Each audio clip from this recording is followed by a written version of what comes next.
friends to Cajun Coding. This is St. Raz, and we are learning Python 3 with the help of the Solo Learn learning app and the emulator Mimu Play, which allows us to treat our computer like a smartphone.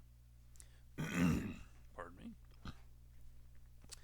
And we finished our introduction to control structures. And we're now progressing on to functions and modules. And the first section here is code reuse, which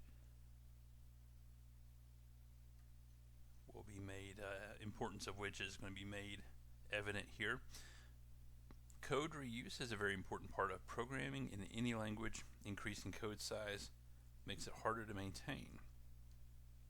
For a large programming project to be successful, it is essential to abide by the don't repeat yourself or DRY principle. We've already looked at one way of doing this by using loops. In this module, we will explore two more functions and modules. Bad repetitive code is said to abide by the WET principle, which stands for write everything twice, or we enjoy typing. Those are amusing acronyms, but the principles are very serious. You don't have to reinvent the wheel every time you build something else. Following the DRY principle makes the code easier to maintain. Repetitive and bad, almost synonymous. Loop forever, no, that really has nothing to do with it. Easier to maintain. You've already used functions in the previous lessons. Any statement that consists of a word followed by information in parentheses is a function call. When you use a function or pass the processing of a program to a function, that's called invoking or calling the function. Here are some examples you've already seen. Print hello world, range 2, 20, str, which would be string, or stringify, make a string cast as a string, in range. And the underwater guy again, they're killing me.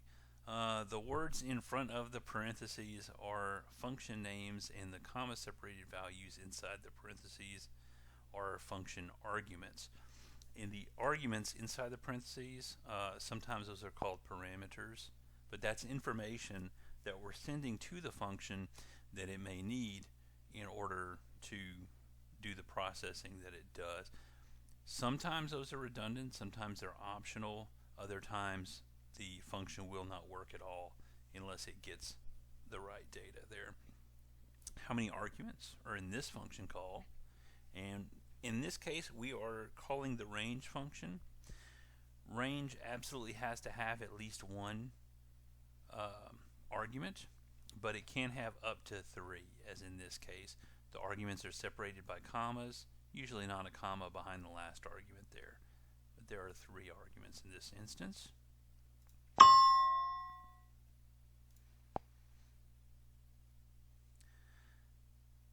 Not right now. And more information on functions. In addition to using predefined functions, you can create your own functions by using the DEF statement. Presumably that's an abbreviation for define, in which you would put the information that you would need the function to perform there. So here's an example of a function named myfunc. It takes no arguments and prints spam 3 times. It is defined and then called. The statements in the function are executed only when the function is called. So we've got def myfunc. We have parentheses, but nothing inside them. I presume that's because we're not passing any information to the function. The colon, and then the block of the function, this code block would be the body of the function. Be sure to indent that properly and print spam, print spam, print spam. And then this line is actually going to call the function. If we didn't have this line, nothing would display to the screen. There would be a function defined in memory, but it would never actually be executed. So we call the function by using its name and then remembering to put the parentheses there. with the parameters inside the parentheses, the arguments. This particular function doesn't require an argument, so we don't have anything in there. And we just get spam, spam, spam. The code block within every function starts with a colon and is indented. It's kind of weird for them to say the code block starts with a colon, because the colon's right here. I would frame it more as in the declaration of the function ends with a colon, and then the body of the function is indented behind that. And then when you end the function declaration, you would return the next line aligned horizontally, like so. Fill in the blanks to define a function named hello. So let me see. Do we use see, that would be the colon. I forgot how to declare that. What's up? Oh, def. That's what it is. I forgot. Okay. So we've got def for define. Look, it's right there. How did I forget that? Def hello colon print hi. Now print hi. The function is called hello, but what it does is it prints hi. You must define functions before they are called in the same way you must assign variables before using them. Makes sense? Let me see. And this is, of course, going to throw an error. Call the function hello. There is no function hello because we don't define hello until down here. And if you were just to reverse the order here, and I can go ahead and show you how that works. And this is going to throw the error.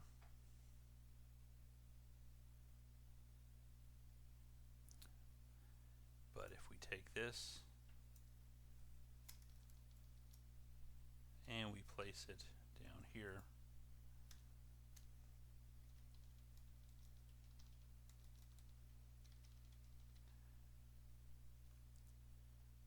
then it should work fine. Like so. And we don't need to save that.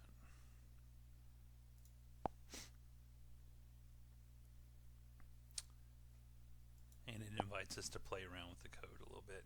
Oh, I haven't seen one of these yet in this course. Rearrange the code to declare a function, say hi, and call it. So, say hi, well, this is calling the function. That's going to be the last thing we do. This prints hi. That would be the body of the function. And the first thing we'd want is the definition, def say hi, colon, there's the body, there's the function call. And function arguments. I'm not sure if they ever call these parameters when using the Python language. I may slip and call them parameters sometimes. In other languages, they may call those parameters more.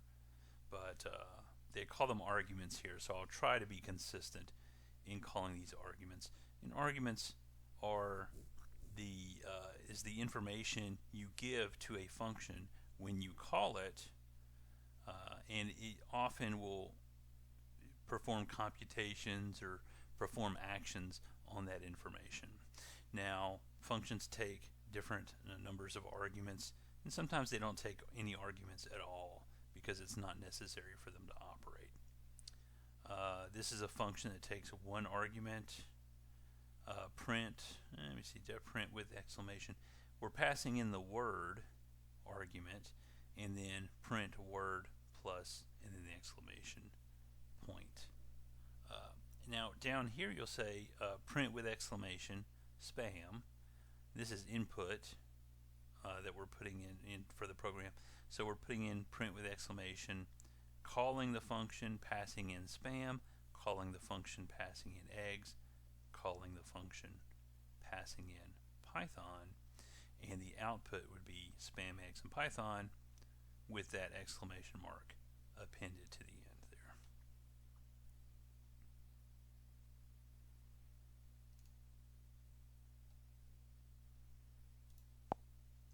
as the result of this code.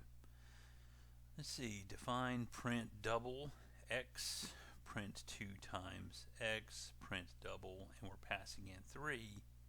It would be 2 times 3, so this would return 6. You can also define functions with more than one argument, separate them with commas. So define print sum twice, x comma y, then print x plus y, and then again print x plus y. And print sum twice, if we pass in 5 and 8, the sum of those integers is 13. But as we can see from our declaration, our output is predictably 13, but twice. And it invites us to play around with the code. I don't think that's necessary. Fill in the blanks to define a function that takes 2 arguments and prints their multiplication. So this is pretty much going to be the same as the sum, with the change that we're changing the arithmetic operator to multiply rather than sum. So def, this is going to be a colon, and y right there.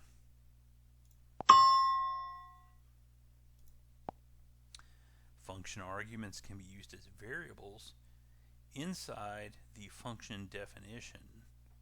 However, they cannot be referenced outside the function's definition. This also applies to other variables created inside a function. And this is invoking a concept that we often call scope. So what we have here, a variable. Here's a variable. We're passing in a variable to the function, and then inside there, the variable is having 1 added to it. Then we print the variable. We call the function, pass in a 7, and then we print variable. And what we're going to see here is it prints 8. We call the function, pass in 7, it adds 1, gives us 8. Now here it says just print variable. It tells us variable is not defined. Variable is defined inside the function. So when we ask about the variable from outside the function, the interpreter doesn't know what we're talking about because it's inside there. The variable prints out here, but that's because all the work that was done inside the function. The scope of that variable is local to the function. We're not going to have access to it from anything we do outside that function. Technically, parameters are the variables in a function definition. Arguments are the values put into parameters when functions are called. Okay, so they're going to refer to, when it's in here, it's called a parameter, and when it's here being passed into the function, it's going to be referred to as an argument. So that addresses my question earlier about the use of the terminology arguments versus parameters. Fill in the blanks to define a function that prints yes if its parameter is an even number and no otherwise. So we're going to go ahead and define here. So we're going to def if x modulo 2 equals 0. Well, that's even. That's what even is. So we're going to print yes if it's even and no otherwise. Otherwise would be else. And then we have a semicolon there, not a comma.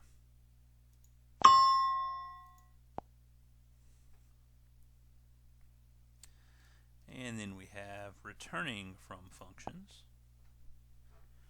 Certain functions such as int or str return a value that can be used later. To do this for your defined functions, you can use the return statement. I might have used the term return incorrectly earlier.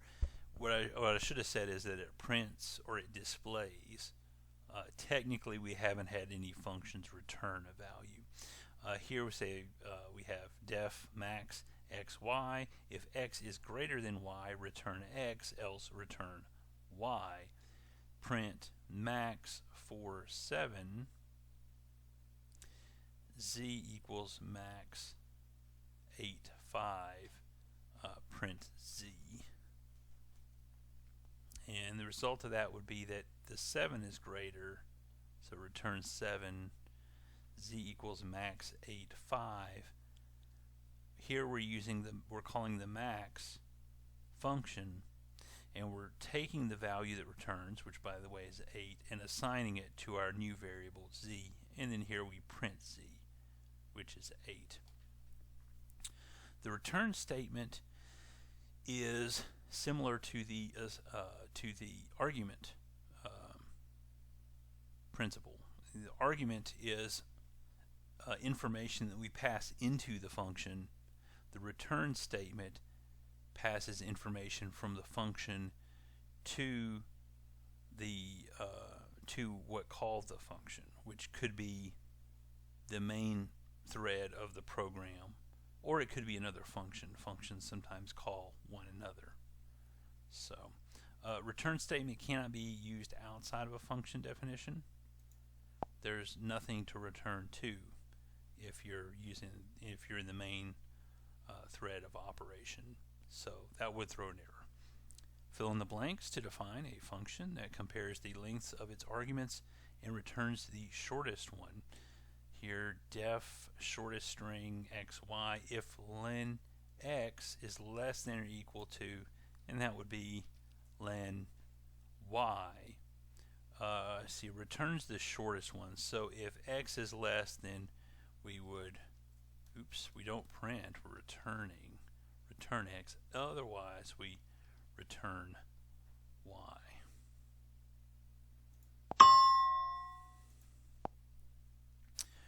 Once you return a value from a function, it immediately stops being executed. Any code after the return statement will never happen.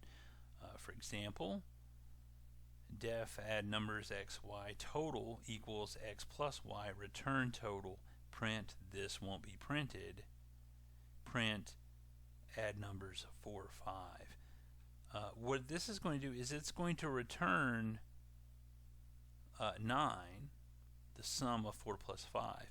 But once it returns, it kicks out of the function. The nothing after that in the function is going to be executed. So print, this won't be printed, is not going to be printed.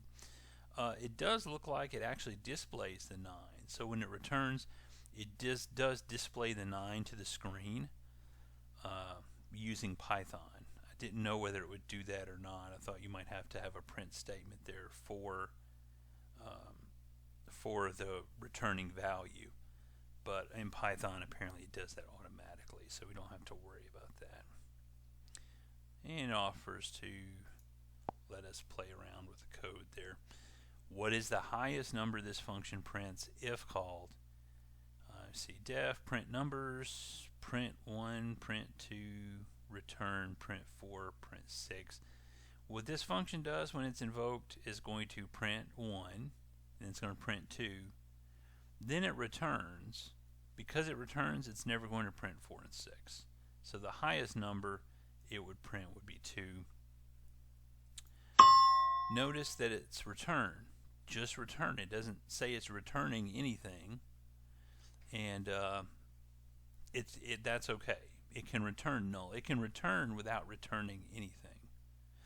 Sometimes a function has things to do that don't involve it passing more information to whatever called it. It just does those things and doesn't pass anything back. So I don't know if Python has any information for us about that. In other languages, that might be called returning null, or excuse me, returning void. Returning null might be a different thing. And I'm clicking the wrong lesson here. Here we go. Comments and doc strings. Comments are annotations to code used to make it easier to understand. They don't affect how code is run. In Python, a comment is created by inserting an octothorpe, otherwise known as a number sign or hash symbol. Sometimes it's even called the pound symbol.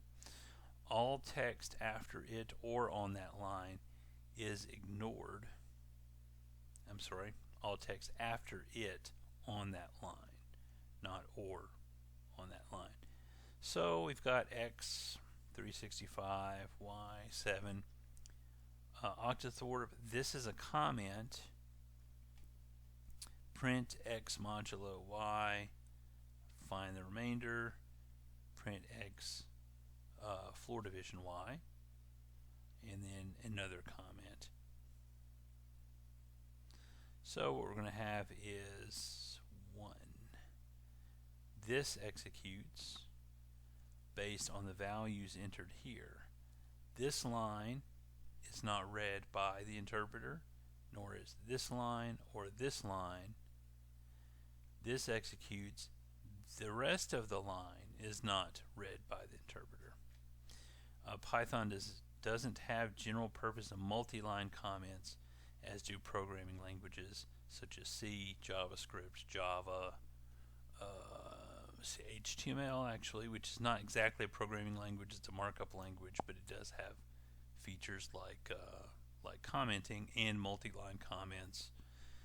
PHP also has multi-line comments. So fill in the blank to comment out the text. And to comment it out, we just go right there and put a octothorpe, and that's it. Doc strings. Documentation strings serve a similar purpose to comments as they are designed to explain code. However, they are more specific and have a different syntax. They're created by putting a multi-line string containing an explanation of the function below the function's first line.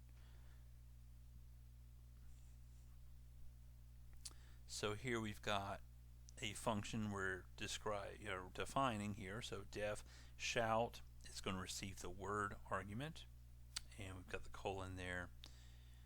And it says print word plus exclamation point, which is a single character string. It's not plus, it's actually concatenate, but we use the same symbol. And shout is the name of the function which we are calling here and passing in spam. So it's going to put spam exclamation mark. And inside here, this is the doc string. And it's going to be started with the triple double quotes and ended with the triple double quotes. And what's in here is going to be the doc string itself. Unlike conventional comments, doc strings are retained throughout the runtime of the program. This allows a programmer to inspect these comments at runtime. Let me see what we're doing here. Does it put that out? Does it output the doc string? Spam. No, it's not. Kind of wondering what they meant by that. But it is accessible at runtime, apparently. Maybe that will be elucidated later. Can a doc string contain multiple lines of text? Well, we just saw that it can. And then functions as objects. Although they are created differently from normal variables, functions are just like any other kind of value. They can be assigned and reassigned to variables and later referenced by those names. Let me see. So we've got def multiply xy, return x times y, a equals 4, b equals 7, operation multiply print, operation a, b. Now when we defined it, we used xy. Within the function, the first one you pass in is going to be x, the next one you pass in is going to be y. But it doesn't really matter what they're called, and you can pass in, other variable names for the parameters. So you don't, for the arguments. So you can pass in 4 and 7, or you can pass in variable names which represent the integer values 4 and 7. And of course 4 times 7 is 28. And the example above, assign the function multiply to a variable operation. Now the name operation can also be used to call the function.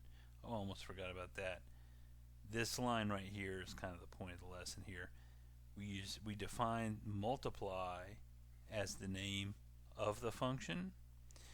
What we did here is we declared that operation is multiply. So when we call operation, it actually calls the function multiply, but we've declared beforehand that operation refers to the function multiply defined here. So, and what is the output of this code? We're defining function shout that receives argument word, return word, concatenate, exclamation point, and we're going to declare that speak is shout. So the output equals speak, and then we're going to pass in shout, and we're going to print output. So we're going to print output. Output is calling the function speak. We didn't declare a function speak, but we did note here that speak refers to the function shout defined here, and we are passing in the string shout. So shout, so it would be shout with the exclamation point there.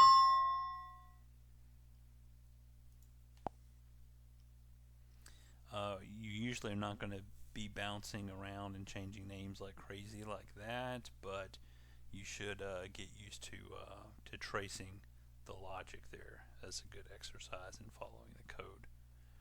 I mean, in that particular example, there's no reason to be changing the name and everything like that, but as an exercise, it could be useful.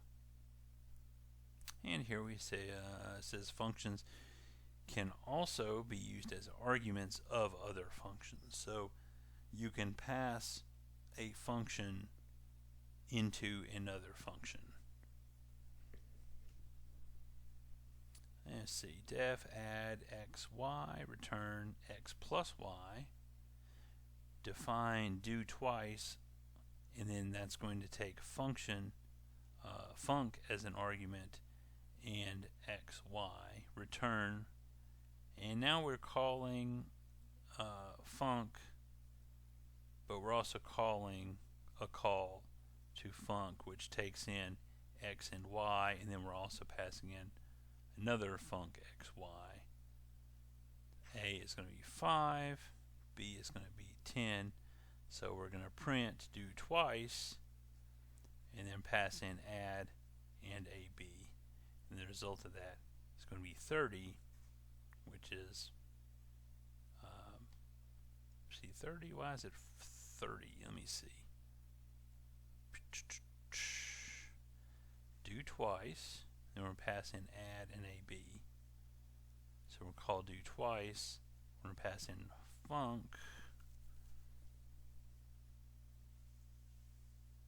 okay, that would be add,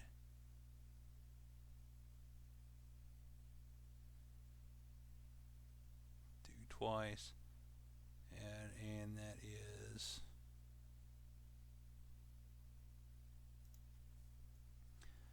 so here we have the definition of the add function, and this is the definition of do twice. So do twice add, so this is going to call add, and then A and B would be passed in.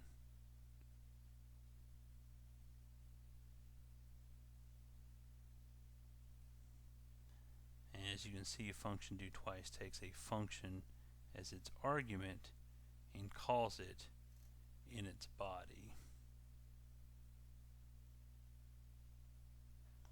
So what I have here is these two will be added, and then A is 5, and then B is 10. So 10, 10, 5 and 5 would sum to 30. Okay, sometimes those are easier than others to trace through. See, fill in the blanks to pass the function square as an argument to the function test. So here we've got square, so we're going to be defining this. Return x times x, which of course, no matter what x is, x times itself is the square of original x.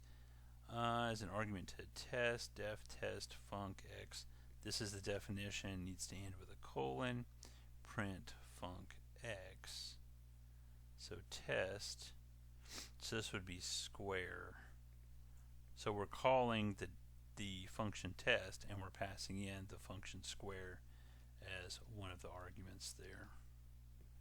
And then there's the number 42. 4x.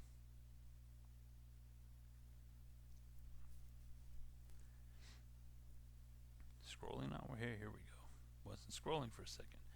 Okay, now modules. I'm sure modules is something I'm familiar with in other programming languages, but they're probably not called modules.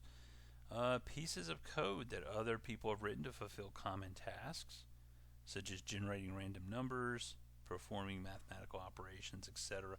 The basic way to use a module is to add import module name at the top of your code, and then using module underscore name dot var to access the functions and values within the name var in the module. For example, the following example uses the random module to generate random numbers. So what we have here is import random for I in range 5. Value equals a random dot randint 1 comma 6 print value. And it looks like this prints a series of 5 numbers randomly selected, and it looks like between 1 and 6 it'll go up to 6. I don't think it would exceed 6. The code uses the randint function defined in the random module to print 5 random numbers in the range 1 to 6. Which module is being used in this code? Import math num equals 10, print math dot sqrt, which I presume is square root, and then passing in the value num, variable name num, which is value 10. The module used in the code is named math. That's what's right after the import keyword. So that would be the module name. There's another kind of import that can be used if you only need certain functions from a module. These take the form from module name import var, and then var can be used as if it were defined normally in your code. For example, to import only the pi constant from the math module,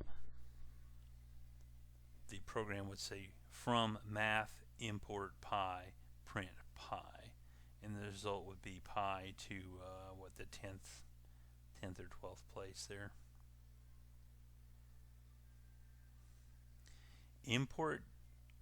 Imports all, I'm sorry, I didn't see the star or the multiplication operator. Imports all objects from a module. For example, from math import star. This is generally discouraged as it confuses variables in your code with variables in the external module, which we would not want. Fill in the blanks to import only this sqrt and cos functions from the math module. Probably the square root there, I would think, and this would be cosine, which is used in trigonometry. So from math import, let me see, I guess it would be sqrt.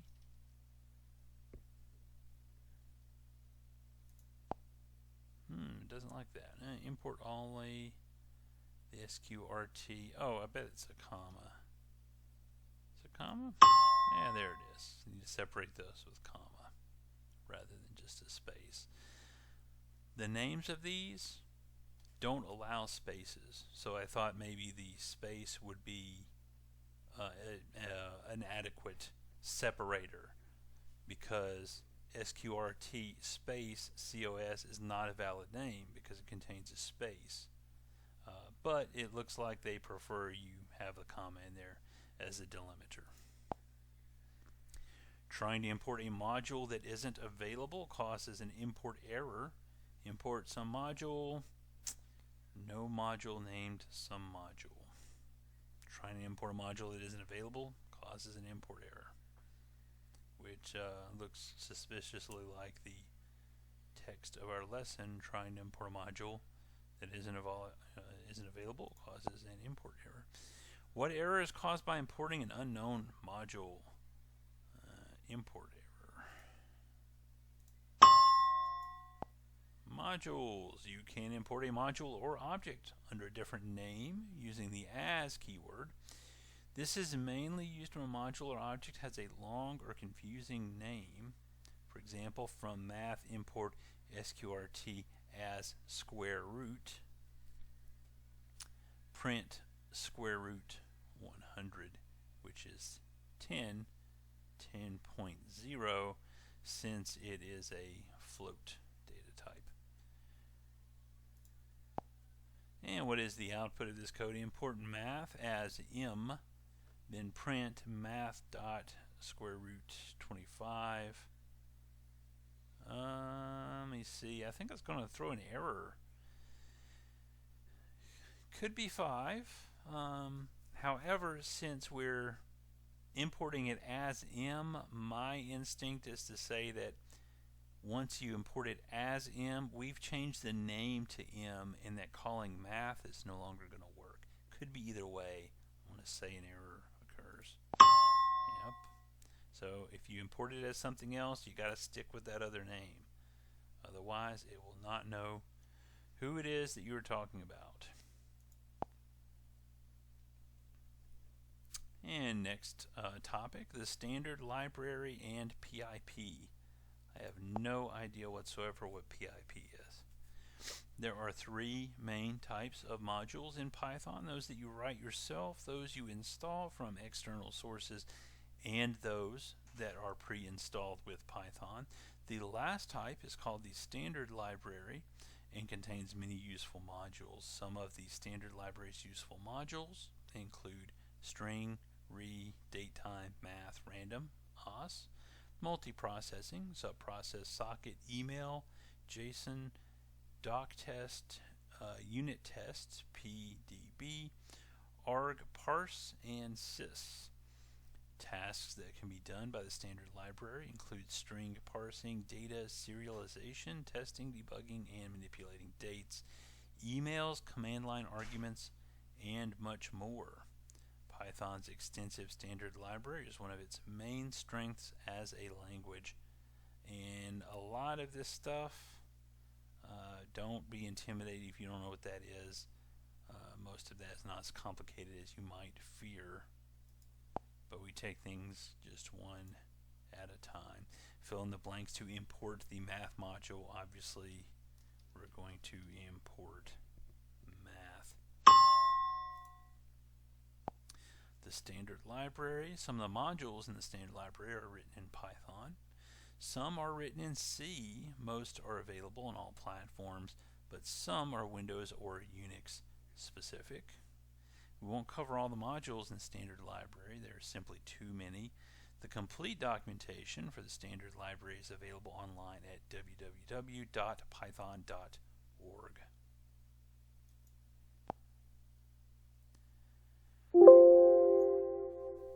What name is given to Python's pre-installed modules? That would be called the standard library. Many third-party Python modules are stored on the Python package index, PYPI. The best way to install these is using a program called pip. This comes installed by default with modern distributions of Python. If you don't have it, it is easy to install online once you do have it. Installing libraries from PyPI is easy. Look up the name of the library you want to install. Go to the command line. For Windows, it will be the command prompt. And enter pip install library name. Once you've done this, import the library and use it in your code. Using pip is the standard way of installing libraries on most operating systems, but some libraries have pre-built binaries for Windows. These are normal executable files that let you install libraries with a GUI, graphic user interface, the same way you would install other programs. It is important to enter pip commands at the command line, not the Python interpreter, which is sort of like a command line, but is not exactly the same thing. The command line for the operating system you're using, or sometimes called the shell, it's not going to be the same as the prompt for your Python interpreter. PyPI stands for Python package. Is it index or installed? Python project. I think it's Python package index. Yeah. Not installer, not project index. And I'm ready for the Module 3 quiz already. 9 items there, huh? Alright, fill in the blanks to define a function that takes two numbers as arguments and returns the smaller one. What are we doing? We are defining a function.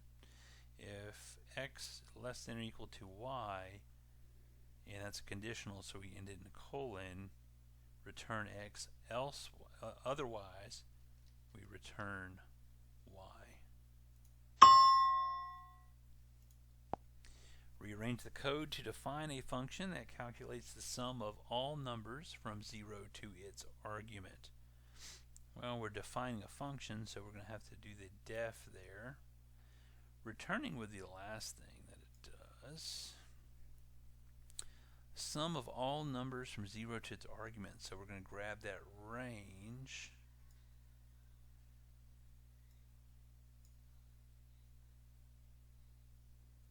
And then it's going to just, let me see. Yep, that should do it. Oh, what did I do wrong? Oh, what happened? And it scrambled them again. Alright, see, def sum. The last thing it'll do is return. Oh, we need to, let me see, for I in range x equals, oh no, we need to set res first as 0, then for I in range x. There we go. If we put the res equals 0 under there, when it basically when it loops through, it'll reset it to 0 each time, which is not what we want. That was the problem there. How would you refer to the randint function if it was imported like this from random import randint as rnd underscore int? How would you refer if it was imported like, well, you'd refer to it rnd int.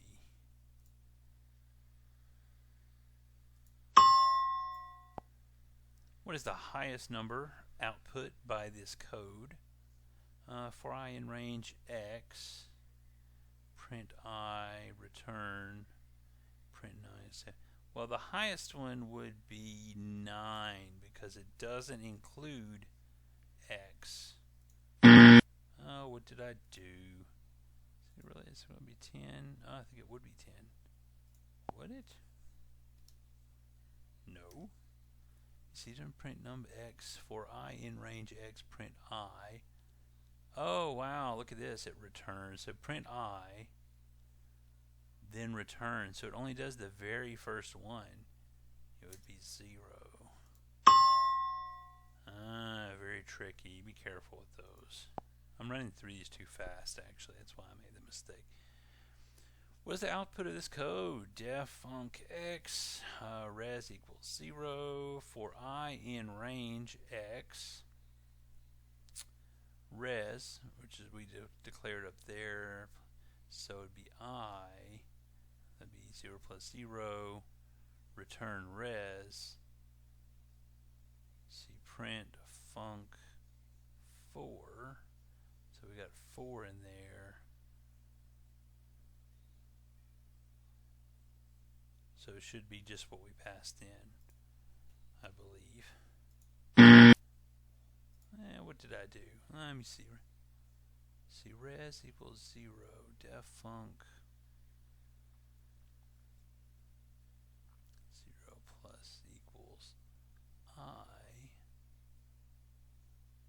Where's I? See I in range. So that's 4. That is interesting. Let's get a hint. Why is it 6? Just code func print func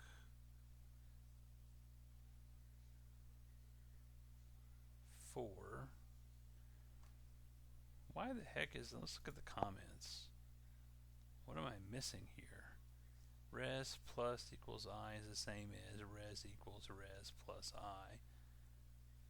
So we have res to start with, and it goes in the loop. We're printing the value 4 of the range. Oh, I see. So it's adding them up. Why can I not scroll down here? There we go. So 0 is 0, 0 plus 1, 1 plus 2, which is 3, 3 plus 3 is 6. That's what it is. Yep. Missed that.